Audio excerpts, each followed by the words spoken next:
শত বাধাতেও ইসরায়েল আটকাতে পারল না গ্লোবাল সুমুদ ফ্লোটিলাকে। বিজয় নিশানা উড়িয়ে গাজার জল সীমায় ঢুকে পড়েছে কাফেলার একটি জাহাজ। দখলদার সেনাদের চোখ ফাঁকি দিয়ে পবিত্র ভূখণ্ডের খুব কাছাকাছি আছে মিকেনো নামের জাহাজটি।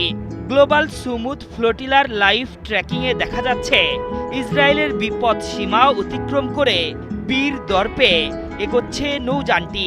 এমন পরিস্থিতিতে তাদের ভাগ্যে কি অপেক্ষা করছে তা হয়তো কেউ কল্পনাও করতে পারবে না। কিন্তু দখলদার সেনাদের এত কঠিন পাহারার ফাঁক গলে কিভাবে এই দুঃসাহসিক পদক্ষেপ নিল মিকেনো, তা নিয়ে শুরু হয়েছে বীরত্ব গাথার গল্প। মিকেনো জাহাজটিকে অনুসরণ করছে আরও বেশ কয়েকটি নৌযান। তারাও যে কোনো সময় প্রবেশ করবে গাজার জলসীমায়। স্থানীয় সময় বুধবার রাতেই গাজার ৬০ নটিক্যাল মাইলের মধ্যে প্রবেশ করে ২০টিরও বেশি জাহাজ। এর মধ্যে ১৩টি জাহাজ আটক করে অধিকার কর্মীদের গ্রেপ্তার করেছে ইসরায়েল। তার মধ্যেই রক্তপিপাসুদের সব রক্তচক্ষু উপেক্ষা করে গাজার জলসীমায় ঢুকে পড়েছে তারা। গ্লোবাল সুমুদ ফ্লোটিলার তথ্য বলছে জাবালিয়া ও খান ইউনিসের মাঝামাঝি অবস্থান করছে মিকেনো। কোনো বাধা না আসলে হয়তো আজকের মধ্যেই গাজার মাটি স্পর্শ করবে জাহাজের অধিকার কর্মীরা। এর মধ্য দিয়ে দীর্ঘ ১৮ বছরের অবরোধ ভেঙে ফিলিস্তিনের কাছে ত্রাণ নিয়ে পৌঁছাবে বিদেশি কোনো জাহাজ। এর আগে কাতার ভিত্তিক সংবাদ মাধ্যম আল জাজিরা জানায় গাজার অবরোধ ভাঙতে যাত্রা করা গ্লোবাল সুমুদ ফ্লোটিলার নৌবহরের ওপর হামলা চালিয়ে অন্তত ১৩টি নৌকা আটক করেছে ইসরায়েলি বাহিনী। এসব নৌকায় থাকা ৩৭ দেশের ২০১ জনের বেশি মানুষকে গ্রেপ্তার করা হয়েছে।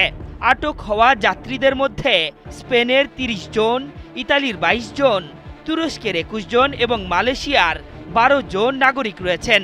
এখনও প্রায় ৩০টি নৌকা ভূমধ্য সাগর পেরিয়ে গাজার উপকূলে পৌঁছানোর চেষ্টা করছে। তবে সর্বশক্তি নিয়ে সেসব নৌযানও আটকে দেওয়ার প্রতিশ্রুতি দিয়ে রেখেছে দখলদার সেনারা। গ্লোবাল সুমুদ ফ্লোটিলা জানিয়েছে ভূমধ্য সাগরে পৌঁছাতেই অতর্কিত হামলা চালিয়ে আলমা নামের একটি নৌযান আটক করে দখলদার সেনারা। এরপর দেইর ইয়াসিন, হিউগা, স্পেক্টার, আদারা ও সিরিয়াস নামের আরও ৫টি ত্রাণবাহী জাহাজ আটকে দেয় তারা। সর্বশেষ তথ্য অনুযায়ী গাজা উপত্যকার কাছাকাছি থাকা আরও ৬০টি জাহাজের নিয়ন্ত্রণ নিয়েছে ইসরায়েল। গ্লোবাল সুমুদ ফ্লোটিলা মূলত সমুদ্র পথে অবরুদ্ধ গাজাবাসীর জন্য ত্রাণ নিয়ে যাওয়ার একটি বৈশ্বিক প্রচেষ্টা। গত ৩০ সেপ্টেম্বর স্পেনের বার্সেলোনা থেকে গাজা অভিমুখে ৪০টির বেশি বেসামরিক নৌযান যাত্রা শুরু করে। পরবর্তীতে ইতালি, গ্রিস, তুরস্ক, তিউনিসিয়া সহ প্রায় ৪৪টি দেশের ৫০০ অভিযাত্রী দুঃসাহসিক এই অভিযানে অংশ নেন।